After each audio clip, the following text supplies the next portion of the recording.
Telangana cabinet లోకి అజారుద్దీన్ అడుగు పెట్టబోతున్నారు.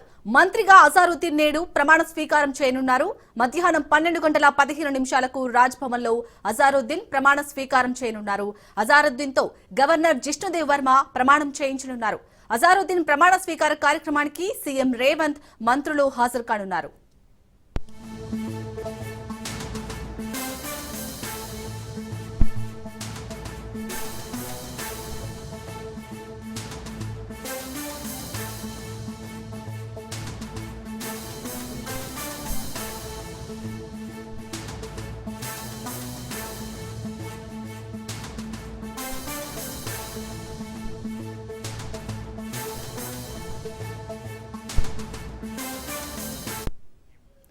తెలంగాణలో 18 మంది మంత్రులకు అవకాశం ఉండగా ప్రస్తుతం 15 మంది ఉన్నారు. మరో 3కి అవకాశం ఉంది. ఈ నేపథ్యంలో అజారుద్దీన్ ని మంత్రిగా ప్రమాణ స్వీకారం చేయించనున్నారు. కోదండరాంతో పాటు అజారుద్దీన్ ను ఎమ్మెల్సీగా నామినేట్ చేసినప్పటికీ గవర్నర్ ఆమోదించవలసి ఉంది. జూబ్లీహిల్స్ ఉప ఎన్నికల సమయంలో అజారుద్దీన్ కి మంత్రి పదవి ఇవ్వడంపై బీజేపీ అభ్యంతరం వ్యక్తం చేసింది.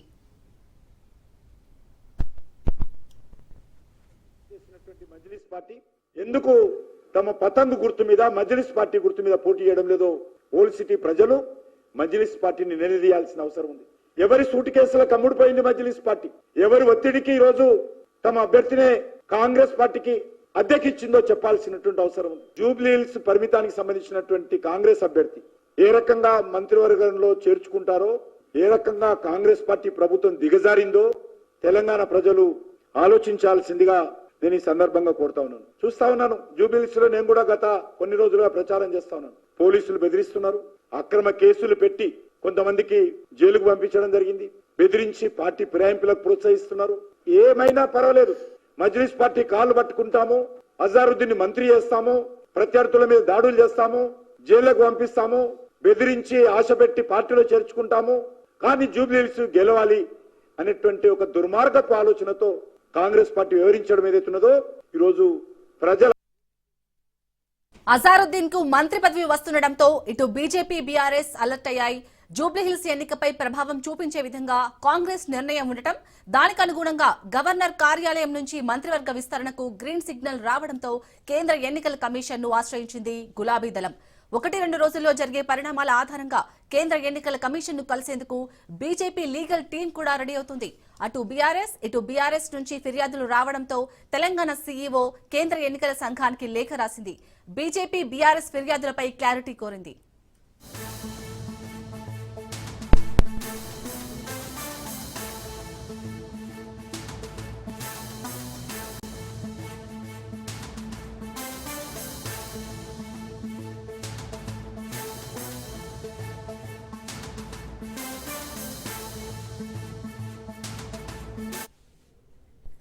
బీజేపీపై deputy CM Bhatti Vikramarka fire అయ్యారు. జూబ్లీహిల్స్ ఉప ఎన్నికల్లో బీఆర్ఎస్ ను గెలిపించేందుకు బీజేపీ ఎత్తులు వేస్తుందని డిప్యూటీ సీఎం భట్టి విమర్శించారు. బీఆర్ఎస్ కు లబ్ధి చేకూర్చేందుకే అజారుద్దీన్ పై ఎన్నికల కమిషన్ కు బీజేపీ ఫిర్యాదు చేసిందన్నారు. అజారుద్దీన్ మంత్రిగా ప్రమాణ స్వీకారం జరగకుండా ఉండేందుకు గవర్నర్ పై బీజేపీ ఒత్తిడి తెస్తుందని విమర్శించారు.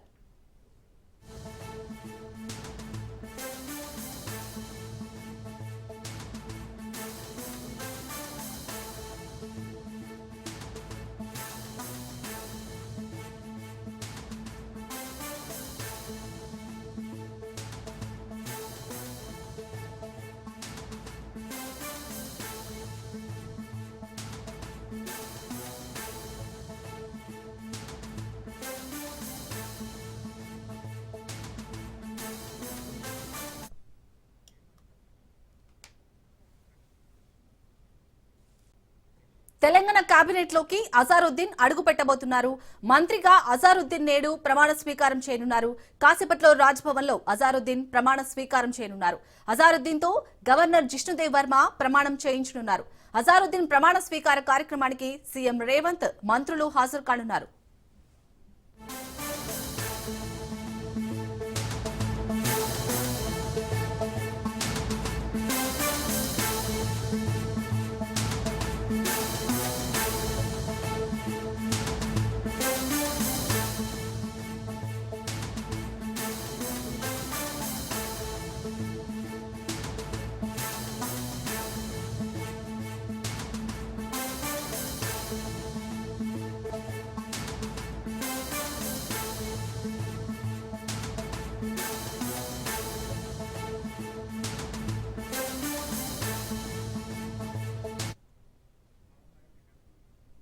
తెలంగాణ కేబినెట్ లోకి అజారుద్దీన్ అడుగు పెట్టబోతున్నారు.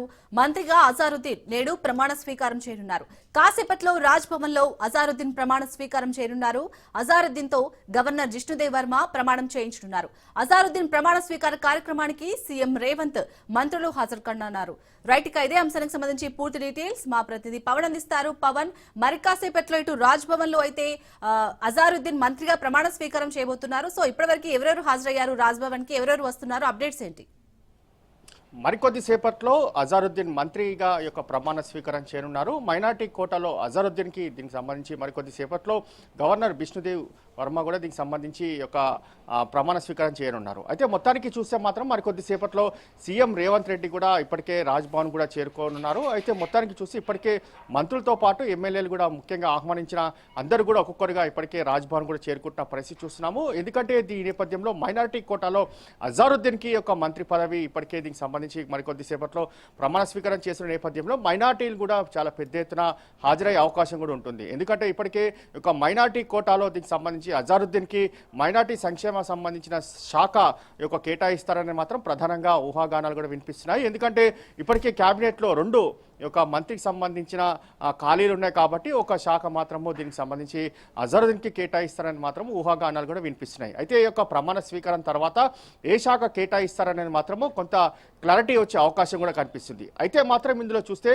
ఉమ్మడి యొక్క నిజామాబాద్ ఉమ్మడి జిల్లాకు సంబంధించి ఇప్పటికే లైన్గా ఏ ఒక్క మంత్రి పదవి కూడా దక్కలేదు. అయితే దీనికి సంబంధించి చూస్తే మాత్రము ఇప్పటికే రాజగోపాల్ రెడ్డికి ఇటు ఈ యొక్క హైకమాండ్ మాత్రం ఓకే చెప్తున్నట్లుగా దీనికి సంబంధించి సంకేతాలు కూడా వినిపిస్తున్నాయి. మరోవైపు చూస్తే ప్రేమ్ సాగర్ కూడా యొక్క ఛాన్స్ దొక్కే అవకాశం కూడా కనిపిస్తుందని మాత్రం చాలా ఊహాగానాలు కూడా వినిపిస్తున్నాయి.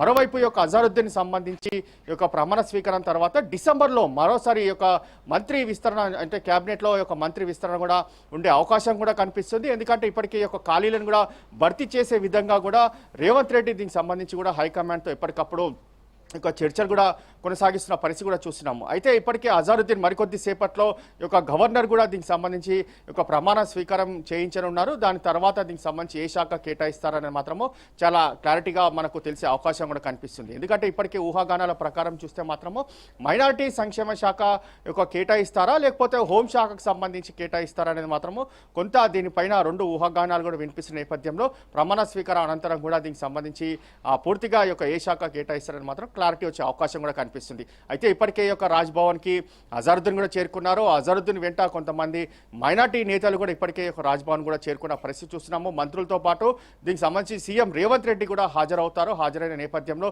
ప్రమాణ స్వీకారం చేసిన దాని తర్వాత యొక్క అజారుద్దీన్ కూడా శాల్వా కప్పి అభినందన కూడా చెప్తారు. దాని తర్వాత దీనికి సంబంధించి ఏ శాఖ కేటాయిస్తారో మాత్రం వేచి చూడాల్సిన పరిస్థితి కూడా కనిపిస్తుంది. అయితే పవన్, కోదండరాంతో పాటు ఇటు అజారుద్దీన్ కూడా ఎమ్మెల్సీగా నామినేట్ చేసినప్పటికీ గవర్నర్ అయితే ఇంకా ఆమోదించవలసి ఉంది. సో ఈ నేపథ్యంలో ఇప్పుడు జూబ్లీహిల్స్ ఉప ఎన్నికలున్న నేపథ్యంలోనే మైనార్టీ ఓట్ల కోసమే కాంగ్రెస్ ఈ ఎత్తుగడను వేస్తుంది అనేది ప్రతిపక్ష పార్టీల ఆరోపణ. ఎలా చూడాలి దీన్ని? అయితే ఇప్పటికే దీనికి సంబంధించి ఎమ్మెల్సీ కోటాలో యొక్క అజారుద్దీన్కి ఎమ్మెల్సీ వచ్చిన దాని తర్వాత ఒక్కసారిగా మంత్రి పదవి ఇవ్వడం పట్ల దీనికి సంబంధించి ప్రతిపక్షాలు కూడా కొంత దీనిపైన మండిపడుతున్న పరిస్థితి చూస్తున్నాము. ఎందుకంటే ఇప్పటికే జూబ్లీస్లో ఉప ఎలక్షన్ నేపథ్యంలో ఇలాంటి మంత్రి పదవి ఎందుకు కేటాయించాల్సి వచ్చిందనేది మాత్రం ఇప్పటికే ఎన్నికల సంఘం కమిషన్ కూడా ఇప్పటికే యొక్క బీజేపీకి సంబంధించిన నేతలు ఫిర్యాదు కూడా చేశారు. ఎందుకంటే మైనార్టీకి సంబంధించి చూస్తే మాత్రం ప్రధానంగా మంత్రి పదవి ఇస్తే జూబ్లీస్ ఉప ఎన్నికల్లో కూడా దీనికి సంబంధించి ఓట్లు కాంగ్రెస్ తరఫున పడేందుకే కావాలని చెప్పి ఈ సమయంలో మైనార్టీకి సంబంధించిన అజారుద్దీన్కి ఒక మంత్రి పదవి ఇస్తున్నారని చెప్పి కూడా ఎన్నికల కమిషన్ కూడా ఫిర్యాదు చేశారు. మరోవైపు కోదండరాం సంబంధించి చూస్తే గవర్నర్ కోటాలో ఎక్కడ కూడా దీనికి సంబంధించి ఆమోదించిన నేపథ్యం కూడా చూడలేము. కానీ ఎమ్మెల్సీకి సంబంధించిన అజారుద్దీన్ విషయంలో కూడా కొంత ఉత్కంఠంగా కొనసాగినా మాత్రం మంత్రి పదవి కేటాయించడం పట్ల దీనికి సంబంధించి కొన్ని సందేశాలు కూడా మనకు వినిపిస్తున్న పరిస్థితి చూస్తున్నాం. మొత్తానికి ఓవరాల్గా యొక్క 12:30 తర్వాత 12:15కి యొక్క ప్రమాణ స్వీకారం చేసిన దాని తర్వాత మనకు అసలు దీనికి సంబంధించి ఎమ్మెల్సీ ఇప్పటికే కోదండరాం కావచ్చు అజారుద్దీన్ సంబంధించి దానిపైన కొంత ఉత్కంఠం కొనసాగుతున్న నేపథ్యంలో మంత్రి పదవి ఇవ్వడం పట్ల కూడా కొంత పార్టీ ప్రతిపక్ష పార్టీలు కూడా దీనిపైన కొంత అసహనం వ్యక్తం చేస్తున్న పరిస్థితి కూడా కనిపిస్తుంది. అలాగే పవన్, మైనార్టీ కోటాలో అయితే ఛాన్స్ కొట్టారు అజారుద్దీన్. ఇంకా రెండు ఖాళీలు అయితే ప్రెసెంట్ 2 మంత్రులు అయితే ఖాళీగా ఉన్నాయి. సో ఆ 2 శాఖల్ని కూడా ఎవరికి అప్పగించే ఛాన్స్ ఉంది? అంటే చాలా మంది ఆశావాహులు ఉన్నారు కదా, ఇప్పటికే ఇటు బీసీ ఓసీల మధ్య మాటల యుద్ధం నడుస్తుంది. సో ఎవరెవరి పేర్లు వినిపిస్తున్నాయి? అయితే ఇందులో చూస్తే మాత్రము 2 శాఖలకు సంబంధించి ఖాళీలు కూడా మనకు కనిపిస్తున్నాయి. అయితే ఇందులో చూస్తే మాత్రం ఆ యొక్క నిజామాబాద్ ఉమ్మడి జిల్లాకు మాత్రం ఎక్కడ కూడా ఈ యొక్క మంత్రి శాఖ సంబంధించిన ఎక్కడ కూడా వరకు ఛాన్స్ దక్కలేదు. ఈ యొక్క నిజామాబాద్ ఉమ్మడి శాఖకు సంబంధించిన ఉమ్మడి జిల్లాకు సంబంధించి చూస్తే మాత్రం ఎక్కడా లభించలేదు. మరోవైపు రాజగోపాల్ రెడ్డి తనకు మంత్రి పదవి కావాలని చెప్పి కూడా పదే పట్టుబడడం పట్ల హైకమాండ్ కూడా ఆ యొక్క రాజగోపాల్ రెడ్డి వైపే కొంత మొగ్గు చూపుతున్నట్లుగా మనకు తెలుస్తుంది. ఎందుకంటే రాజగోపాల్ రెడ్డి చాలా సీనియర్ నాయకుడు, కాంగ్రెస్ పార్టీలో చాలా రోజుల నుంచి కూడా తను అనేక సేవలు చేస్తున్నారు. అంతేకాకుండా ఈ యొక్క ఎమ్మెల్యేగా గెలుస్తూ ఈ యొక్క ప్రతిసారి కాంగ్రెస్ పార్టీకి తన వంతు పూర్తిగా కృషి చేస్తున్నారు. కాబట్టి ఈ యొక్క హైకమాండ్ కూడా రాజగోపాల్ రెడ్డికి ఓకే అని చెప్పే ఛాన్స్ కూడా కనిపిస్తుంది. మరోవైపు ఈ యొక్క సుదర్శన్ రెడ్డికి కూడా దీనికి సంబంధించి చూస్తే అతనికి కూడా కొంత లైన్ క్లియర్ అయినట్లేనా అనేది మాత్రం కొంత ఊహాగానాలు కూడా వినిపిస్తున్నాయి. ఎందుకంటే ఇటు ఓసీ బీసీలకు సంబంధించిన నేపథ్యంలో మాటల యుద్ధం కూడా కొనసాగుతుంది. ఎందుకంటే ఓసీలకే ఎక్కువ సంబంధించిన సీట్లు ఉన్నాయి, అంతేకాకుండా బీసీలకు మాత్రం అన్యాయం జరుగుతుంది అనేది మాత్రము ప్రధానంగా మొదటి నుంచి కూడా కొంతమంది ఎమ్మెల్యేలు గలం విప్పుతున్న పరిస్థితి కూడా చూస్తున్నాము. అయితే ఈ నేపథ్యంలో చూస్తే ప్రేమ్ సాగర్ రావు కూడా ఒక మంత్రి పదవి దక్కుతుంది అనేది మాత్రం కొంత ఆశాభావం కూడా అతను వ్యక్తం చేస్తున్నారు. ఎందుకంటే మొదటి నుంచి కూడా తన వంతు కృషి కూడా చేస్తున్నారు. ఎందుకంటే ఇప్పటికే హైకమాండ్ని కలుస్తున్నారు, అంతేకాకుండా హైకమాండ్లో ముఖ్య నేతలతో తనకు మంత్రి పదవి కావాలని మాత్రము కొంత అతను కోరుతున్నట్లుగా మనకు సమాచారం తెలుస్తుంది. మొత్తానికి చూస్తే ఇటు సుదర్శన్ రెడ్డి కావచ్చు, ఇటు రాజగోపాల్ రెడ్డి, ప్రేమ్ సాగర్ రావు సంబంధించిన ముగ్గురికి మాత్రము ఎవరికొకరికి ఒక మంత్రి పదవి దక్కే అవకాశం కూడా కనిపిస్తుంది. మొత్తానికి ఇప్పటికే 2 యొక్క క్యాబినెట్లో ఖాళీగా ఉన్నాయి. కాబట్టి ఎవరెవరికి సంబంధించి చూస్తే మాత్రం ఇప్పటికే ఆశావాహులు ఉన్నారు. అంతేకాకుండా స్వయంగా హైకమాండ్తోనే టచ్లో ఉన్న కొంతమంది ఎమ్మెల్యేలను కూడా చూస్తున్నాము. తమకు మంత్రి పదవి కావాలని చెప్పి కూడా చాలా మంది కూడా కోరుతున్న పరిస్థితి చూస్తున్నాము. మల్రెడ్డి రంగారెడ్డి కూడా ఇందులో మాత్రం తనకు కూడా మంత్రి పదవి కావాలనేది మాత్రము కొన్ని రోజుల నుంచి కూడా తను కూడా హైకమాండ్ని కూడా కోరుతున్నారు. అయితే మొత్తానికి చూస్తే ఎవరికి వారు ప్రయత్నాలు కూడా చేస్తున్నారు.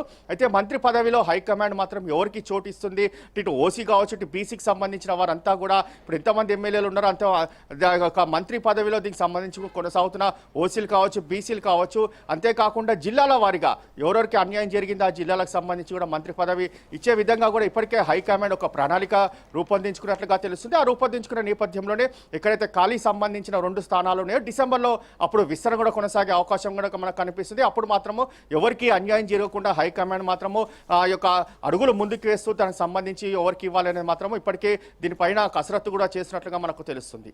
పవన్, అలాగే ఇప్పటి వరకైతే యాదవ సామాజిక వర్గానికి అయితే చోటు దక్కలేదు. సో యాదవ సామాజిక వర్గానికి చెందిన ఎవరెవరు ఆశావాహులు ఉన్నారు, ఎవరెవరి పేర్లు వినిపిస్తున్నాయి? అయితే ఇందులో చూస్తే మాత్రము యాదవ్ సామాజిక వర్గానికి బీసీకి సంబంధించిన ఎవరికి కూడా ఇందులో యొక్క మంత్రి శాఖ విస్తరణలో మాత్రము ఆ యొక్క చోటు లభించలేదు. అయితే ఇందులో మాత్రం యాదవ్లకు సంబంధించి చూస్తే మాత్రం ప్రధానంగా ఈ యొక్క ఎవరైతే ఈ యొక్క యాదవ్కి సంబంధించిన వారు గెలుపొందారో వారికి సంబంధించి కూడా వారు ఇప్పటికే పార్టీకి సంబంధించి వారు ఎలాంటి కృషి చేస్తున్నారు, అంతేకాకుండా వీరు ఇప్పటికే ఎన్నిసార్లు గెలిచారు అనే దానిపైన కూడా ఒక ప్రక్షాళన కూడా ఇటు కాంగ్రెస్ హైకమాండ్ కూడా చేస్తున్న పరిస్థితి కూడా చూస్తున్నాము.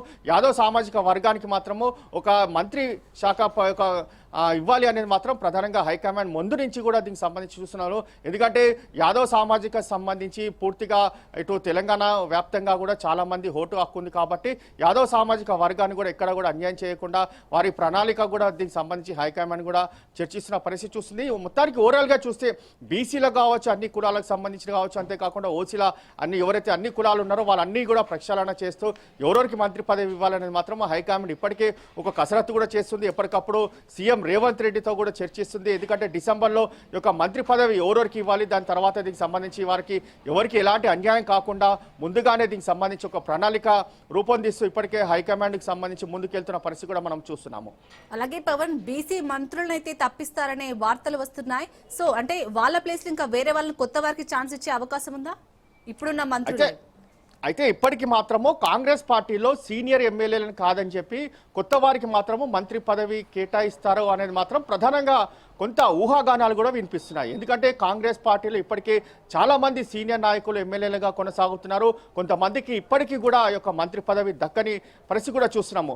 అలా యొక్క సీనియర్ కాదని కొత్తగా వచ్చిన పార్టీలో గెలుపొందిన ఎమ్మెల్యేలకు మంత్రి పదవి కేటాయిస్తారని చెప్పి కూడా కొంత ఊహాగానాలు వినిపిస్తున్న నేపథ్యంలో వారికి మాత్రము కేటాయిస్తే మాత్రం తాము సీనియర్లుగా తాము ఊరుకోబోమని చెప్పి ఇప్పటికే దీనికి సంబంధించి కొన్ని హెచ్చరికలు కూడా జారీ చేస్తున్న పరిస్థితి చూస్తున్నాము. అయితే కొత్త వారికి కూడా మంత్రి పదవి శాఖలో తమకు స్థానం స్థానం కల్పించాలని చెప్పి కూడా కొంత హైకమాండ్ ఆలోచిస్తున్నట్లుగా మనకు తెలుస్తుంది. దీనిపైన ఇంకా మనకు కొంత క్లారిటీ రావాల్సిన పరిస్థితి కూడా కనిపిస్తుంది. ఎందుకంటే మంత్రి పదవికి సంబంధించి చూస్తే మాత్రం ప్రతి ఒక్కరు కూడా తమ యొక్క అరుదైన శైలిలో ఇప్పటికే హైకమాండ్ కూడా మొరపెట్టుకుంటున్న పరిస్థితి చూస్తున్నాము. ఎందుకంటే తమ సామాజిక వర్గానికి పూర్తిగా ఒక మంత్రి పదవి ఇవ్వాలని చెప్పి కూడా ఇటు బీసీలో ఉన్న కులాలు కావచ్చు, ఇటు ఓసీలో ఉన్న కులాల వారంతా కూడా హైకమాండ్కి వెళ్ళి ఎప్పటికప్పుడు తమ సంబంధించి కోరుతున్నారు. ఎందుకంటే కులాల వారిగా కావచ్చు, జిల్లాల వారిగా దీనికి సంబంధించి ఒక మంత్రి పదవి కేటాయిస్తే హైకమాండ్కి సంబంధించి చూసే కావచ్చు తమకు నియోజకవర్గంలో కూడా మంచి పట్టు ఉంటుంది. అప్పుడు మంత్రి పదవి ఇస్తే అనేది మాత్రము హైకమాండ్కి ఎప్పటికప్పుడు యొక్క నాయకులు కూడా యొక్క సంబంధించి వారు చెప్తున్న పరిస్థితి కూడా మనకు తెలుస్తుంది.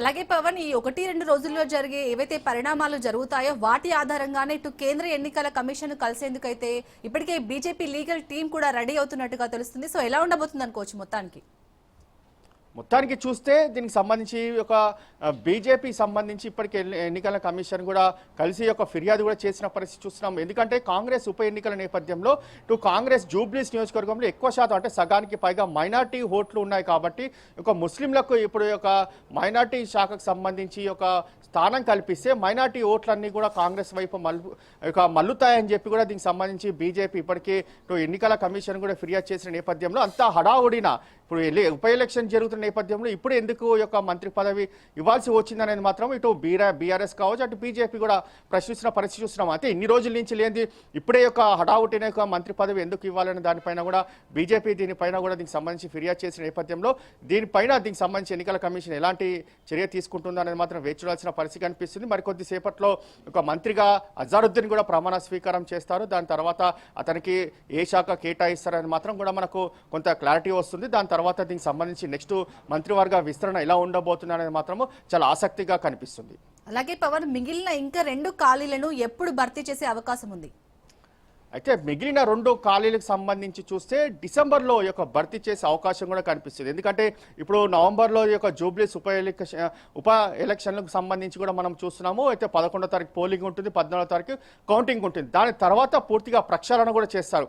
ఏ జిల్లాల వారిగా కావచ్చు, ఇటు బీసీ కులాల వారిగా కావచ్చు, ఇటు ఓసీ కులాల వారిగా అన్ని గణాంకాలను కూడా తీసుకుంటారు. గణాంకాలు తీసుకొని ఎక్కడ ఏ జిల్లాకు అన్యాయం జరిగింది, ఆ జిల్లాలో దీనికి సంబంధించి ఎక్కువసార్లు ఎమ్మెల్యే గెలిచారు, అంతేకాకుండా ఆ యొక్క జిల్లాలో ఎక్కువ శాతం ఇటు బీసీలు ఉన్నారా, ఓసీలు ఉన్నారా, దానికి సంబంధించి పూర్తిగా ప్రక్షాళన చేస్తారు. ప్రక్షాళన చేసిన దాని తర్వాత ఇటు రాజగోపాల్ రెడ్డికి ఇవ్వాలా, లేకపోతే సుదర్శన్ రెడ్డికి ఇవ్వాలా, లేకపోతే ప్రేమ్ సాగర్కి ఇవ్వాలా, అయితే మరొక కొత్త వ్యక్తికి ఎవరికైనా ఇవ్వాలా అని దానిపైన కూడా యొక్క పూర్తిగా నవంబరు యొక్క 2 వారాల్లో కూడా దీనిపైన ప్రక్షాళన చేస్తారు. ప్రక్షాళన చేసిన దాని తర్వాత డిసెంబర్లో మాత్రము మంత్రివర్గ విస్తరణ ఉండబోతుంది అనేది మాత్రం ఊహాగానాలు వినిపిస్తున్నాయి. ఎందుకంటే ఇప్పటికే యొక్క డిసెంబర్ వస్తే 2 సంవత్సరాలు కాంగ్రెస్ పార్టీ అధికారంలోకి వచ్చి పూర్తవుతుంది. కాబట్టి డిసెంబర్ సంబంధించిన నేపథ్యంలో ఈ యొక్క పూర్తిగా ఖాళీలున్న యొక్క మంత్రి సంబంధించిన శాఖలన్నీ కూడా పూర్తి చేయాలని చెప్పి కూడా ఇప్పటికే సీఎం రేవంత్ రెడ్డి కూడా పట్టుబట్టినట్లుగా మనకు తెలుస్తుంది. దీనికి సంబంధించి ఎప్పటికప్పుడు హైకమాండ్కు సమాచారం ఇస్తూ ఈ యొక్క మంత్రివర్గ విస్తరణ వెంటనే చేయాలని చెప్పి కూడా సీఎం పట్టుబడినట్లుగా తెలుస్తుంది. కాబట్టి డిసెంబర్లో దీనికి సంబంధించి 2 శాఖలకు సంబంధించి పూర్తిగా ఈ యొక్క మంత్రికి సంబంధించి ఈ యొక్క భర్తీ చేసే అవకాశం కూడా మనకు కనిపిస్తుంది. అలాగే పవన్, ఇప్పుడు ఈ ఖాళీగా ఉన్న 2 శాఖలపై అయితే చాలా మంది ఆశావాహులు ఉన్నారు. మీరంటూ కొందరు పేర్లు తెరపైకి వచ్చాయి, తెర వెనుక కూడా చాలా మంది ఉంటున్నారు. సో మెయిన్ గా ఇక్కడ ఎవరికి ఎక్కువ ఛాన్స్ ఉండే అవకాశం ఉంది? అయితే ఇక్కడ చూస్తే మాత్రము మనకు కొంత మనం ఆలోచించాల్సిన పరిస్థితి కూడా ఉంది. ఎందుకంటే ఎవరికి వారు యొక్క ఎమ్మెల్యేలా గెలిచిన దాని తర్వాత హైకమాండ్కు ఎవరికి వారు వెళ్ళి స్వయంగా తమకు ఈ మంత్రి పదవి కేటాయించాలని చెప్పి వారు మొరపెట్టుకుంటున్న పరిస్థితి చూస్తున్నాము. కొంతమంది నివేదికలు కూడా ఇస్తున్నారు. అంతేకాకుండా తమకు ఎందుకు ఇవ్వాలి మంత్రి పదవి అనే దానిపైన కూడా కొంత స్పష్టమైన యొక్క లెటర్ కూడా ఇస్తున్న పరిస్థితి చూస్తున్నాం. మొత్తానికి ఓవరాల్గా చూస్తే మాత్రము మంత్రివర్గ విస్తరణలో మాత్రం సీనియర్ ఎమ్మెల్యేలు మాత్రము పట్టుబడినట్లుగా తెలుస్తుంది. ఎందుకంటే తమకు ఇవ్వాలని మొదటి నుంచి కూడా తాము పోరాడుతున్నాము. అంతేకాకుండా రాజగోపాల్ రెడ్డి విషయంలో మాత్రము హైకమాండ్ గెలిస్తే మంత్రి పదవి ఇస్తామని చెప్పి కూడా హామీ ఇచ్చినట్లుగా రాజగోపాల్ రెడ్డి స్వయంగా చెప్తున్న పరిస్థితి కూడా గమనించాము. ఇలాంటికి సంబంధించి యొక్క పూర్తిగా రాజగోపాల్ రెడ్డికి ఇవ్వాల్సిందే అనేది మాత్రం కొంత హైకమాండ్ ఓకే చెప్పినట్లుగా తెలుస్తుంది. అయితే కాబట్టి ఓసీ కాబట్టి దీనికి సంబంధించి అతనికి ఇస్తే మరొక సంబంధించిన బీసీ కులాలు కావచ్చు, మరి ఓసీకి సంబంధించిన వారంతా కూడా మళ్ళీ హైకమాండ్ పైన అలిగే అవకాశం ఉంటుంది. కాబట్టి దీనికి సంబంధించి అన్ని పునరాలోచించి ఎవరికి ఎలా ఎలాంటి అన్యాయం జరగకుండా వారందరికీ కూడా కావాల్సిన సదుపాయాలు కల్పిస్తూ కూడా మంత్రి యొక్క శాఖలో ఎవరికి యొక్క పదవులు కేటాయించాల్సి ఉంటుందని మాత్రము పూర్తిగా అంటే టాప్ టు బాటం కూడా పూర్తిగా దానిపైన ప్రక్షాళన చేస్తారు. ఎప్పటికప్పుడు మంత్రులతో కావచ్చు, అంతేకాకుండా ఇటు సీఎం రేవంత్ రెడ్డితో కూడా హైకమాండ్ చర్చిస్తారు. చర్చించిన దాని తర్వాత ఇటు బీసీ కావచ్చు, అటు ఓసీ కావచ్చు, అంతేకాకుండా జిల్లాల వారీగా ఎవరికి ఎలాంటి అన్యాయం జరగకుండా తాము పూర్తిగా హైకమాండ్తో ఇప్పటికే చర్చిస్తామని చెప్పి సీఎం రేవంత్ రెడ్డి కూడా పలుసార్లు చెప్పిన పరిస్థితి కూడా మనం గమనిస్తున్నాము. మొత్తానికి ఓవరాల్గా చూస్తే డిసెంబర్లో అంటే ఈ యొక్క జూబ్లీస్ బై ఎలక్షన్ తర్వాత డిసెంబర్లో మంత్రిశాఖ విస్తరణ ఉంటుంది. ఆ విస్తరణలో మాత్రము ఎవరికి కేటాయిస్తారని మాత్రము చాలా ఆసక్తిగా కనిపిస్తుంది. Right, thank you. Telangana cabinet లోకి అజారుద్దీన్ అడుగు పెట్టబోతున్నారు. మంత్రిగా అజారుద్దీన్ నేడు ప్రమాణ స్వీకారం చేయనున్నారు. కాసేపట్లో రాజ్భవన్ లో అజారుద్దీన్ ప్రమాణ స్వీకారం చేయనున్నారు. అజారుద్దీన్ తో గవర్నర్ జిష్ణుదేవ్ వర్మ ప్రమాణం చేయించనున్నారు. అజారుద్దీన్ ప్రమాణ స్వీకార కార్యక్రమానికి సీఎం రేవంత్ మంత్రులు హాజరు కానున్నారు.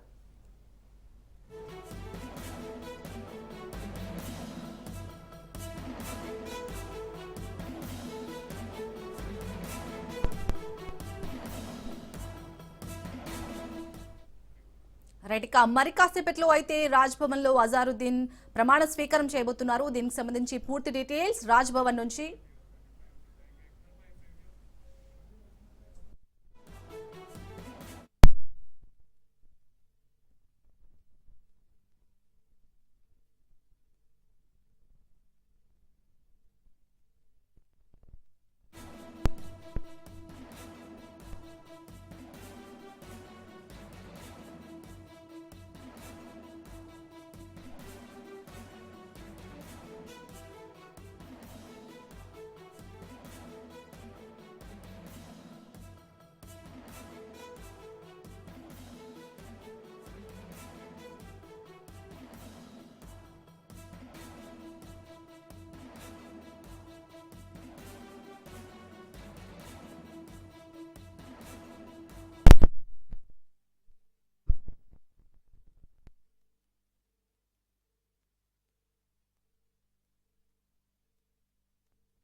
I request the respected Chief Secretary to conduct the proceedings. Honorable Governor, sir, I may kindly be permitted to commence the proceedings, please. With the kind permission of the Honorable Governor, I request Sri Muhammad Azaruddin, Minister Designate of the State of Telangana, to take the oath of office and the oath of secrecy. I request the Honorable Governor to kindly administer the oath of office and oath of secrecy to Sri Muhammad Azaruddin, Minister Designate of the State of Telangana.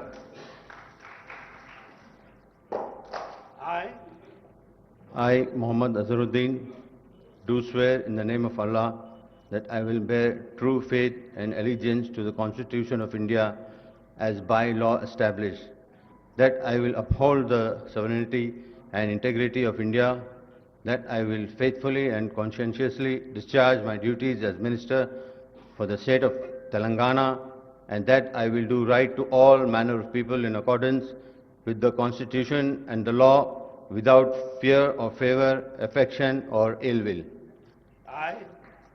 I, Muhammad Azaruddin, do swear in the name of Allah that I will not directly or indirectly communicate or reveal to any person or persons any matter which shall be brought under my consideration or shall become known to me as Minister for the State of Telangana, except as may be required for the due discharge of my duties as such Minister. Jai Telangana, Jai Hind.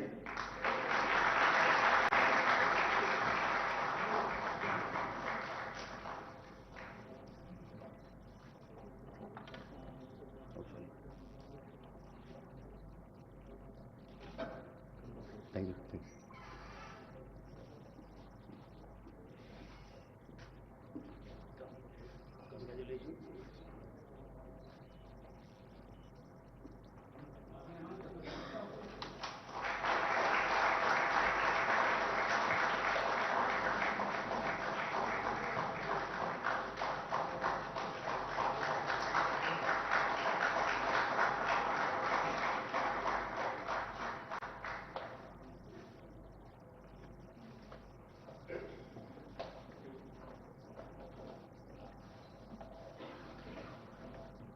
Honorable Governor, sir, I may kindly be permitted to conclude the ceremony, please. With the permission of the Honorable Governor, I conclude this ceremony. I request all of you to rise for national anthem.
I request all guests to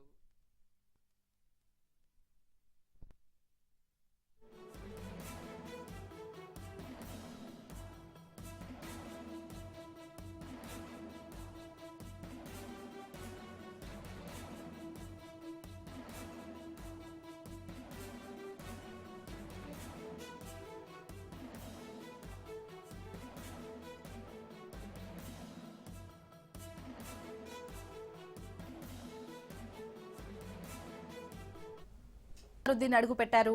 మంత్రిగా అజారుద్దీన్ ప్రమాణ స్వీకారం చేశారు. Right, ఇక ఇదే అంశానికి సంబంధించి పూర్తి details మా ప్రతినిధి పవన్ అందిస్తారు. పవన్, మొత్తానికైతే అజారుద్దీన్ మంత్రిగా ప్రమాణ స్వీకారం చేశారు.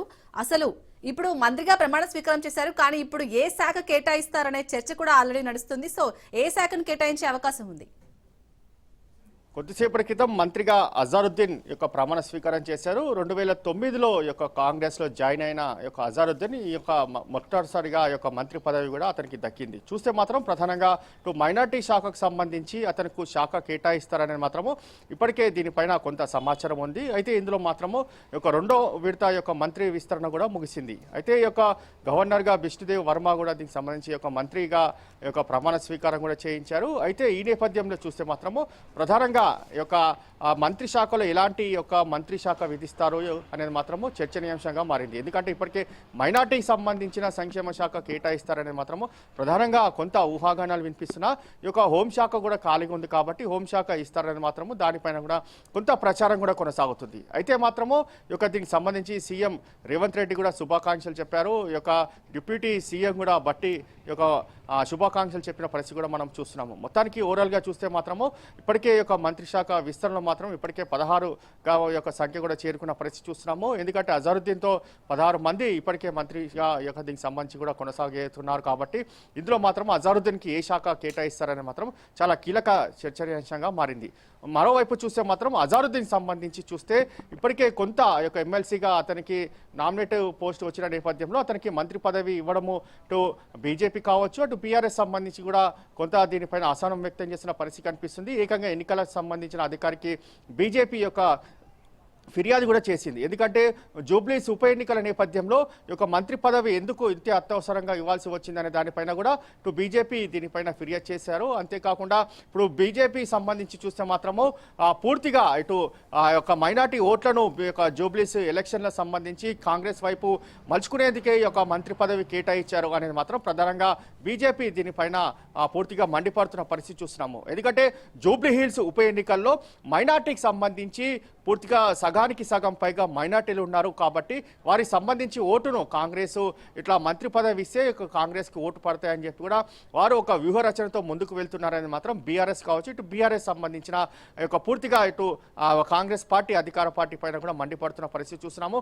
అయినా కూడా అధికార పార్టీ ఏవేం పట్టించుకోకుండా ఈ రోజు మంత్రి పదవిగా దీనికి సంబంధించి అతనితో గవర్నర్ సమక్షంలోనే ప్రమాణ స్వీకారం చేయించారు. దాని తర్వాత మరికొద్ది సేపట్లో ఏ మంత్రి శాఖ కేటాయిస్తారు మాత్రము మనకు పూర్తిగా దీనికి సంబంధించి కూడా తెలుస్తుంది. అయితే ఇప్పటికే మైనార్టీ సంక్షేమ శాఖ ఇస్తారనే దానిపైనే పూర్తిగా ఊహాగానాలు కూడా వినిపిస్తున్నాయి. ఎందుకంటే ఇప్పటికే మంత్రి పదవుల్లో మైనార్టీ కూడా లేరు కాబట్టి అజారుద్దీన్కి మైనార్టీ సంబంధించిన శాఖ కేటాయిస్తారనేది మాత్రం ప్రధానంగా దీనికి సంబంధించి వినిపిస్తుంది. ఎందుకంటే ఇప్పటికే మైనార్టీలంతా కూడా ఏకవిధంగా చేసేందుకే అజారుద్దీన్కి మంత్రి పదవి ఇచ్చారని మాత్రము కొంత ఊహాగానాలు వినిపిస్తున్న నేపథ్యంలో ఇటు అధికార పార్టీ మాత్రము ఇటు అజారుద్దీన్ వైపే మొగ్గు చూపుతూ దీనికి సంబంధించి మంత్రి పదవి కేటాయించారు. అయితే మరోవైపు దీనికి సంబంధించి కొంత ఇతర పార్టీల నుంచి కూడా కొంత అసహనం వ్యక్తం చేస్తున్నా కూడా దీనికి సంబంధించి మాత్రము జూబ్లీ హిల్స్ ఉప ఎలక్షన్ సంబంధించిన నేరుగానే టార్గెట్ పెట్టుకొని మరి అజారుద్దీన్ టికెట్ ఇచ్చారనే దానిపైన కూడా కొంత ఊహాగానాలు కూడా వినిపిస్తున్న పరిస్థితి కూడా మనకు కనిపిస్తుంది. పవన్, అజారుద్దీన్ భారత క్రికెట్ జట్టుకు కెప్టెన్ నుంచి ఇప్పుడు మంత్రిగా అంటే ఏ అంశాలు కలిసి వచ్చాయి అనుకోవచ్చు మెయిన్ గా అజారుద్దీన్ కి? అయితే అజారుద్దీన్కి చూస్తే మాత్రము 1984లో క్రికెటర్ సంబంధించి అరగ్రేటం చేశారు. దాని తర్వాత ఇండియా కెప్టెన్సీగా అతను కొనసాగారు. అయితే ఇండియన్ కెప్టెన్సీగా అనేక విజయాలు కూడా అతను అందించిన పరిస్థితి కూడా చూస్తున్నాము. దాని తర్వాత క్రికెట్ నుంచి కూడా బయటకు వచ్చిన దాని తర్వాత 2009లో దీనికి సంబంధించి అతను కాంగ్రెస్ పార్టీలో చేరారు. దాని తర్వాత మొర్దాబాద్ నుంచి కూడా అతను గెలుపొందారు. దాని తర్వాత రాజస్థాన్ నుంచి కూడా 2014లో అతను దీనికి సంబంధించి పోటీ చేశారు. దాని తర్వాత అక్కడ కూడా గెలుపొందిన పరిస్థితి కూడా చూస్తున్నాము. దాని తర్వాత కాంగ్రెస్ నుంచి కూడా జూబ్లీ హిల్స్ నియోజకవర్గం నుంచి కూడా పోటీ చేశారు. గత ఎలక్షన్లో కూడా జూబ్లీ హిల్స్ నియోజకవర్గం నుంచి కూడా పోటీ చేసి అతను ఓడిపోయిన పరిస్థితి కూడా చూస్తున్నాము. దాని తర్వాత మాగంటి చనిపోయిన దాని తర్వాత మరోసారి జూబ్లీ హిల్స్లో ఉప ఎలక్షన్ దాని తర్వాత కూడా మా అజరుద్దీన్ తను గట్టిగా ప్రయత్నించారు. తనకు జూబ్లీస్ టికెట్ కేటాయించాలని చెప్పి కూడా ప్రయత్నించిన ఎమ్మెల్సీ దానికి సంబంధించి కూడా అధికార పార్టీ ఎమ్మెల్సీ నామినేటెడ్ పోస్ట్ కూడా అతనికి మంజూరు చేసిన దాని తర్వాత కొత్తగా దీనికి సంబంధించి మంత్రి పదవిలో కూడా అతనికి చోటు దక్కిన పరిస్థితి కూడా చూస్తున్నాము. మొత్తానికి అటు క్రికెట్ నుంచి కూడా అటు మంత్రి పదవిగా అతను అనేక సేవలు కూడా కాంగ్రెస్ పార్టీకి అందించారనే దానిపైన కూడా దీనికి సంబంధించి కాంగ్రెస్ హైకమాండ్ పూర్తిగా దృష్టిలో పెట్టుకొని అతనికి మంత్రి పదవి కేటాయించారని మాత్రం ప్రధానంగా ఇటు కాంగ్రెస్ సంబంధించిన సీనియర్ నాయకులు కూడా చెప్తున్న పరిస్థితి కనిపిస్తుంది. అంతేకాకుండా మైనార్టీలందరినీ కూడా కలుపుకొని ముందుకు పోయే స్వభావం ఉంది అనేది మాత్రం అజారుద్దీన్కి మొదటి నుంచి కూడా పేరు కూడా ఉంది. అంతేకాకుండా మైనారిటీలే కాదు ఇతర సంబంధించిన మతస్థులను కూడా అందరు కూడా అతని చాలా కలిసిమెలిసిగా ఉంటాడు. ఇటు జూబ్లీసే కాదు ఇటు యావత్ తెలంగాణ రాష్ట్రం వైపే కాకుండా ఇటు ఇండియా వైపున కూడా అతనికి చాలా మంది ఇటు సన్నిహితులుగా ఉన్నారు. పెద్ద పెద్ద కాంగ్రెస్ నేతలతో కావచ్చు ఇతర సంబంధించిన మతస్థులు కూడా అతను చాలా క్రియాశీలకంగా ఉన్నారు. అందుకే అజరుద్దీన్ వైపు మాత్రము కాంగ్రెస్ అధిష్టానం మాత్రం మొగ్గు చూపి మంత్రి పదవి కూడా కేటాయించారు. కాబట్టి దీనికి సంబంధించి పూర్తిగా అతను క్రికెట్ కావచ్చు ఇటు రాజకీయంలో కూడా అనేక సేవలు అందించారు. కాబట్టి వీటన్నిటిని కూడా దృష్టిలో పెట్టుకొని మరి మంత్రి పదవి కేటాయించినట్లుగా దీనికి సంబంధించి కాంగ్రెస్ సీనియర్ నాయకులు కూడా చెప్తున్న పరిస్థితి కూడా కనిపిస్తుంది. అలాగే పవన్, ఈ మంత్రి పదవి కోసం అయితే చాలా మంది ఆశావహులు ఉన్నారు. సో ఇప్పుడు ఈ అజారుద్దీన్ కి మంత్రి పదవి ఇవ్వడంపై కాంగ్రెస్ లో ఉన్న ఆశావహులు ఏమంటున్నారు? అయితే ఇప్పటికీ కూడా మైనార్టీకి ఎవరికి కూడా మంత్రి పదవి కేటాయించలేరు కాబట్టి ఒకే ఒక మంత్రి పదవి మైనార్టీకి కేటాయించారు కాబట్టి ఎవరు కూడా దీనిపైన అజరుద్దీన్కి సంబంధించి కేటాయించిన దానిపైన కూడా ఎవరు కూడా ఎలాంటి హాట్ కామెంట్స్ మాత్రం చేయలేదు. ఎందుకంటే ఇంకా రెండు మంత్రి సంబంధించిన శాఖలో ఖాళీలు ఉన్నాయి కాబట్టి వాటిని భర్తీ చేసే నేపథ్యంలోనే ఎవరికి వారు ప్రత్యామ్నాయం సంబంధించి కాంగ్రెస్ హైకమాండ్ని కూడా సంప్రదిస్తున్నారు. ఎందుకంటే తమకు మంత్రి పదవి కేటాయించాలి అనేది మాత్రం ప్రధానంగా ఎవరికి వారే మొరపెట్టుకుంటున్న పరిస్థితి కూడా చూస్తున్నాము. కొంతమంది ఏకంగా నివేదికలు కూడా ఇస్తున్నారు. అయితే జిల్లాల వైజ్గా చూస్తే మాత్రం నిజామాబాద్ ఉమ్మడి జిల్లాకు సంబంధించి ఏ ఒక్క మంత్రి పదవి కూడా దక్కలేదు కాబట్టి అక్కడ కూడా మంత్రి పదవి ఒక కేటాయించాలి అనేది మాత్రము మొదటి నుంచి కూడా కొంత హైకమాండ్ దీనిపైన మొగ్గు చూపుతున్నట్లుగా తెలుస్తుంది. మరోవైపు చూస్తే కోమటిరెడ్డి రాజగోపాల్ రెడ్డికి కూడా ఈ యొక్క మంత్రి పదవి కేటాయించాలి అనేది మాత్రం ప్రధానంగా దీనికి సంబంధించి హైకమాండ్ కూడా కొంత ఓకే చెప్పినట్లుగా మనకు తెలుస్తుంది. అయితే ఇటు ఓసీల బీసీలకు సంబంధించి మాత్రము ఇక్కడ మాటల యుద్ధం కూడా కొనసాగుతుంది. ఎందుకంటే ఓసీలకే మంత్రి పదవులు అన్ని కూడా కేటాయిస్తున్నారు, బీసీలకు అన్యాయం జరుగుతుంది అనేది మాత్రము కొంతమంది పూర్తిగా దీనిపైన అటు ఆరోపణలు చేసిన నేపథ్యంలో చూస్తే మాత్రము ఎవరికి అన్యాయం జరగకుండా అన్ని సంబంధించిన ఇటు ఓసీలు అన్ని కులాలు కావచ్చు, మరోవైపు ఇటు బీసీలకు సంబంధించిన అన్ని కులాలను కూడా పరిగణలోకి తీసుకొని ప్రక్షాళన జరుపుతాము. అంతేకాకుండా ముఖ్యంగా యాదవ్కు సంబంధించిన నేపథ్యంలో చూస్తే ఏ ఒక్క మంత్రి పదవి కూడా లేరు కాబట్టి యాదవ్ సామాజిక వర్గాన్ని కూడా తాము దృష్టిలో పెట్టుకొని ముందుకు వెళ్తామనేది మాత్రం ప్రధానంగా ఇటు హైకమాండ్ నుంచి కూడా దీనికి సంబంధించి కొన్ని సంకేతాలు కూడా అందుతున్న పరిస్థితి చూస్తున్నాము. మరోవైపు చూస్తే మాత్రము సీఎం రేవంత్ రెడ్డి ఇటు మంత్రి శాఖ విస్తరణలో సంబంధించి ఎప్పటికప్పుడు కూడా హైకమాండ్తో యొక్క పూర్తిగా సంప్రదింపులు జరుపుతున్నారు. ఎందుకంటే డిసెంబర్లో యొక్క మంత్రి విస్తరణ ఉంటుంది కాబట్టి ఒక మంత్రి విస్తరణలో ఏ ఒక్కరికి కూడా అన్యాయం జరగకుండా అన్ని సామాజిక వర్గాలు కావచ్చు, జిల్లాల వైజ్గా ఏ ఒక్క మంత్రికి కూడా అంటే జిల్లాల వైజ్గా కూడా అందరికీ మంత్రి పదవి దక్కే విధంగా కూడా ఉండే విధంగా కూడా ప్రక్షాళన కూడా చేస్తున్నారు. దీనికి ఒక ప్రణాళిక కూడా రూపొందించారు. ఈ యొక్క ప్రణాళిక రూపొందించిన నేపథ్యంలో హైకమాండ్తో సీఎం రేవంత్ రెడ్డి ఎప్పటికప్పుడు సంప్రదింపులే జరుపుతున్నారు. ఈ యొక్క డిసెంబర్లో మాత్రము ఈ యొక్క మంత్రి శాఖ విస్తరణ నేపథ్యంలో చూస్తే మాత్రం చాలా కీలకంగా మారనుంది. ఇటు ఒకవైపు రాజగోపాల్ రెడ్డి తనకు మంత్రి పదవి కావాలని చెప్పి కూడా పదే పదే చాలాసార్లు బహిరంగంగానే ఈ యొక్క మీడియా ముందు కూడా తన హాట్ కామెంట్స్ కూడా చేశారు. మరోవైపు దీనికి ప్రేమ్ సాగర్ కావచ్చు, సుదర్శన్ రెడ్డి కావచ్చు, ఇతర సంబంధించిన ఎమ్మెల్యేలు కూడా ఎవరికి వారే తమకు మంత్రి శాఖలో తమకు పదవి కేటాయించాలని చెప్పి కూడా హైకమాండ్ నుంచి కూడా తాము ఎప్పటికప్పుడు సంప్రదింపులు జరుపుతున్నారు. అంతేకాకుండా కాంగ్రెస్ సీనియర్ నాయకులను కూడా ఎప్పటికప్పుడు సంప్రదిస్తున్నారు. ఎందుకంటే తాము దీనికి సంబంధించి కాంగ్రెస్ సంబంధించిన నేపథ్యంలో చాలా సీనియర్ నాయకులము అనేక సంవత్సరాలుగా ఈ యొక్క కాంగ్రెస్ పార్టీలో సేవలు చేస్తున్నాం కాబట్టి ఈ యొక్క తమను కూడా దృష్టిలో పెట్టుకోవాలనేది మాత్రం ప్రధానంగా దీనికి సంబంధించి ఇటు కొంతమంది సీనియర్ నాయకులు కూడా దీనికి సంబంధించి హైకమాండ్ కూడా చెప్తున్న పరిస్థితి కనిపిస్తుంది. మరోవైపు చూస్తే కొత్తగా కాంగ్రెస్ పార్టీలో చేరి యొక్క ఎమ్మెల్యేలుగా గెలిచిన వారు కూడా పూర్తిగా తమ సంప్రదింపులు కూడా జరుపుతున్నారు. ఎందుకంటే కొత్తగా గెలిచాము, తాము పూర్తిగా అన్ని వర్గాలు కూడా కలుపుకొని వెళ్తాము, తమకు కూడా ఒక మంత్రి ఛాన్స్లో ఇవ్వాలి అనేది మాత్రం కొత్తగా జాయిన్ అయిన ఎమ్మెల్యేల నుంచి కూడా కొంత వీరి కాంగ్రెస్ పార్టీని కూడా పూర్తిగా అధిష్టానం ఢిల్లీకి వెళ్తున్న పరిస్థితి కూడా గమనిస్తున్నాం. అలాంటికి సంబంధించిన నేపథ్యంలో హైకమాండ్ అన్ని శాఖలకు సంబంధించి కావచ్చు, అన్ని కులాల వారిగా కావచ్చు, అన్ని జిల్లాల వారిగా కావచ్చు, అన్నిటిని కూడా దృష్టిలో పెట్టుకొని ప్రక్షాళన చేసి దాని తర్వాతనే ఈ యొక్క మంత్రి శాఖలో పూర్తిగా వారికి స్థానం కల్పించే విధంగా కూడా అధిష్టానం ముందుకు వెళ్తున్న పరిస్థితి కూడా చూస్తున్నాం. మొత్తానికి ఓవరాల్ గా మాత్రము డిసెంబర్లో మరోసారి యొక్క మంత్రి శాఖ విస్తరణ ఉండబోతుంది కాబట్టి దీనికి సంబంధించి హైకమాండ్ ముందు జాగ్రత్తగానే పూర్తిగా అన్ని ప్రక్షాళన చేస్తుంది. ఎందుకంటే జూబ్లీస్ ఎలక్షన్ ఉంది కాబట్టి, ఉప ఎలక్షన్ ఉంది కాబట్టి 11వ తేదీన పోలింగ్ ఉంటుంది, 14వ తేదీన యొక్క ఎలక్షన్ కౌంటింగ్ ఉంటుంది కాబట్టి దాని తర్వాత ఏ విధంగా ముందుకు వెళ్ళాలనేది మాత్రం ఢిల్లీ నుంచి కూడా హైకమాండ్కి సంబంధించి ప్రక్షాళన చేస్తుంది. Right, thank you Pawan.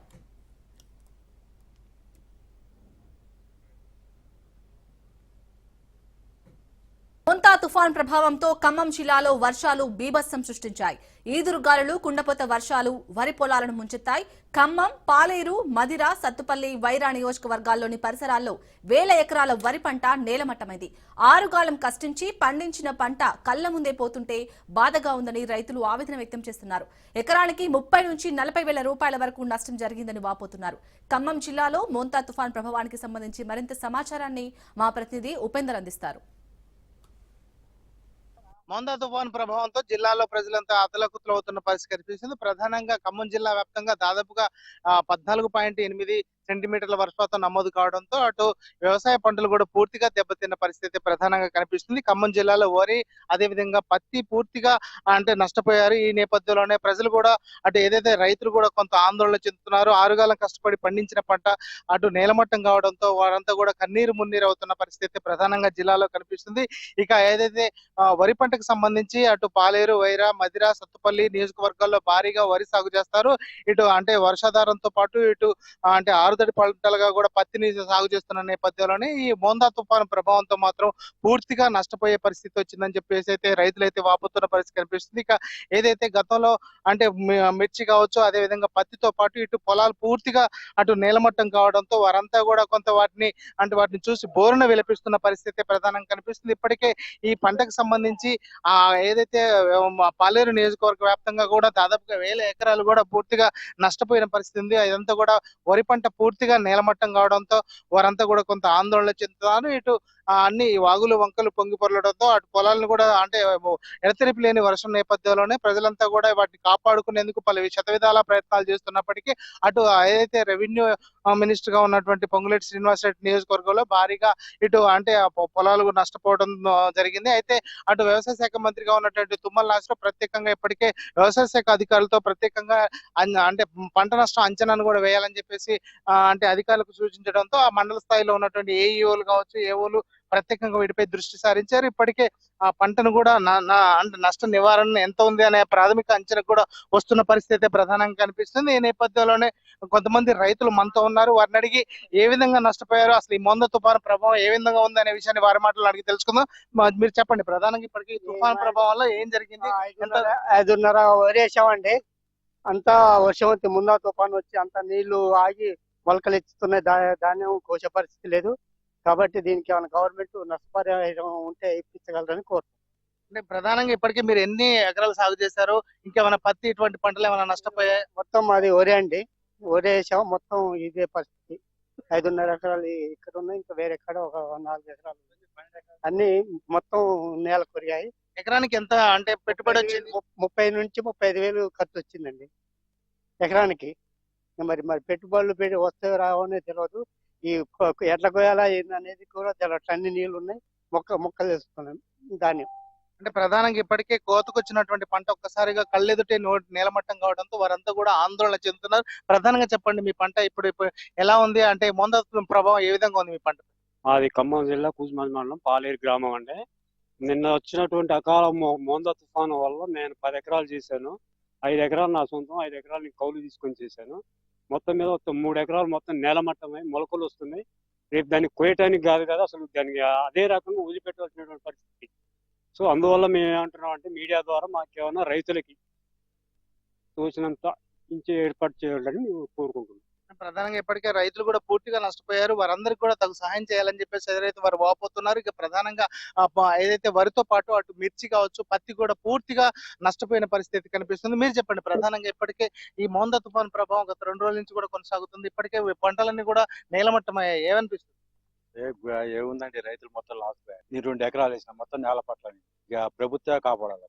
ఇక కోలుకునే పరిస్థితి లేదు. ప్రధానంగా జిల్లా వ్యాప్తంగా కూడా ఇదే పరిస్థితి కొనసాగుతుంది. ప్రధానంగా పాలేరు, వైరా, మదిర, సత్తుపల్లి ఈ నియోజకవర్గాల్లో ప్రధానంగా పంటకు సంబంధించి పూర్తిగా నష్టపోయాము, తమను ప్రభుత్వమే ఆదుకోవాలని చెప్పేసి కోరుతున్నారు. ఇప్పటికీ మోంద ప్రభావం అటు ఆంధ్రప్రదేశ్ లో ఉంటుందని చెప్పేసి ముందస్తుగా అధికారులు హెచ్చరించినప్పటికీ దాన్ని దిశ మార్చుకొని అటు ఏదైతే తెలంగాణ వైపు మారడంతో కూడా ప్రజలంతా కూడా కొంత అప్రమత్తమైనప్పటికీ అటు పూర్తిగా అయితే పంటలు అయితే పూర్తిగా నష్టపోయిన పరిస్థితి కనిపిస్తుంది. దీని ప్రభావంతో ఖమ్మం జిల్లాలో ఉన్నటువంటి దాదాపుగా 2,50,000 పైచిలకు ఎకరాల్లో కూడా ఇప్పటికే అటు మిర్చిని కూడా సాగు చేయడం జరిగింది. అదే విధంగా 2.5 లక్షల ఎకరాల్లో అటు పత్తిని కూడా సాగు చేశారు. ఆ పత్తి కూడా పూర్తిగా ఈ ముంద ప్రభావంతో తడిసి ముద్దైన పరిస్థితి కనిపిస్తుంది. వారందరికీ కూడా తక్షణ సహాయం అందించాలి. అదే విధంగా నష్ట నివారణ చర్యలు కూడా కల్పించి తమకు న్యాయం చేయాలని చెప్పేసి అయితే రైతాంగం కోరుతుంది. ఖచ్చితంగా తమకు అధికారులు మాత్రం న్యాయం చేస్తారనే ఆశతో కూడా మేము ఎదురు చూస్తున్నాం. ఇప్పటికే 1000 ఎకరాలకు అంటే ఎకరానికి ₹1,00,000 వరకు కూడా పెట్టుబడి పెట్టాం. తీరా చూస్తే మాత్రం ఇప్పుడు ఈ పరిస్థితి కనిపిస్తుందని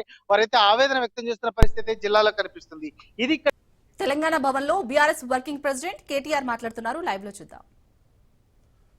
तो मेरे को 60,000 आना था ना, 5,000 कहीं को दिए तुम? बोलेंगे अरे कहाँ से 60,000 चिच्चा? बोलो उसको। अरे तुम बोले ना हमारे खवातीनों को बोले 2,500 देता हूँ बोले हर महीना। अगर 24 महीने का देगा तो 60,000 है, बाकी है तू 55,000 बाकी है, वापस दे, बाकी कर तू। अगर ऐसे ही बुजुर्गों के पास आए तो आप भी बोलो 48,000 देने का है तुम्हारे को। केसीआर 2,000 आसरा पेंशन देते थे, आप बोले 4,000 देंगे। तो इसीलिए मैं पूछ रहा हूँ 48,000 बाकी है, तू बाकी दे, कर्जा जो है तू पहले निकाल, हमारे को पैसे दे। ये पूछो। अगर नौजवान बच्चे हमारे हैं, आपको बोलना है उनसे कि आपको क्या क्या वादा करे। विद्या भरोसा कार्ड बोले आपको 5 लाख का कार्ड देता हूं, बोले कहाँ है रे भाई कार्ड, पूछो। और हमारे लेडीज है अगर घर पे शादी है तो बोले 1 तोला सोना देता हूं 1 लाख के ऊपर से, क्या हुआ फिर? ये सारे चीज पूछने का यही टाइम है। कल आप देखे होंगे एर्रगड्डा में एक बड़ी अम्मा पूछ लिया उनसे, एक मिनिस्टर गए थे, देखिए आप, हाँ मिनिस्टर गए घर घर जा रहे उन्होंने गए तो एक बड़ी अम्मा पूछ लिए, क्या पूछे? ఏమైంది బిడ్డ 4,000 పెన్షన్ అనో ఏడవైంది అని ముఖం పట్టుకొని అడిగింది. అలా అనుకుంటుర్రు ఏదో భయపడతారు ప్రజలని. ఇది తెలంగాణ గడ్డ, పౌరుషం ఉన్న గడ్డ. ఖచ్చితంగా నిలదీసి గల్లవట్టి మోసం చేసినోన్ని బుద్ధి చెప్పే తెలివి ఉన్న గడ్డ కాబట్టి బరాబర్ ఇక్కడ ఎట్లా చేయాలని అట్లా చేయాలి. आपके जितने भी कारोबार है इसको वहीं रखना, वहीं चलाने देना हमारी जिम्मेदारी है. 14 तारीख के बाद अगर जरूरत पड़ा तो मैं खुद चले आता हूँ. शेफी को लेके हमारी नई एमएलए साहिबा जो है मागंटी सुनीतम्मा को लेके मैं खुद चले आता हूँ. आपको कोई बेदखल नहीं कर सकता, ये हमारी जिम्मेदारी है. आप सब लोग डरो मत, किसी भी हाल डरो मत. ये छोटे छोटे रौडियों को बाद में देख लेंगे अपन, अभी जल्दी नहीं है, थोड़े दिन में देख लेंगे. पर फिलहाल 10 दिन तक जो माहौल है उसको महफूज रखो, ज्यादा शोर शराबा मत करो, अंदरूनी काम करो, जो अंदर करना है करो. उन्होंने आए ऊपर से अगर आके कुछ बोलेंगे आप, हाँ भाई हाँ ठीक है ठीक है ठीक है बोल के बोलो, और जो करना है करो. समझ गए ना? निशान तो याद है ना? कोसी है? बस बस बस. एम्बेसडर कार है, तगड़ी चीज है, अच्छी चीज है, और उसको चलाना भी है और आगे चलना भी है. ये कंटेस्ट जो है, इलेक्शन जो है, कार और बुलडोजर के बीच में हो रहा है. याद रखो आप, कार इधर है, बेकार उधर है. तो आप याद रखो, कार के निशान पे वोट दो, अच्छी तादाद से जिताओ. आप सबका शुक्रिया. इतना दूर आए, माफी चाहता हूं, मैं थोड़ी देर से आया. बहुत बहुत तहे दिल से आपका खैर मकदम. Thank you. जय तेलंगाना.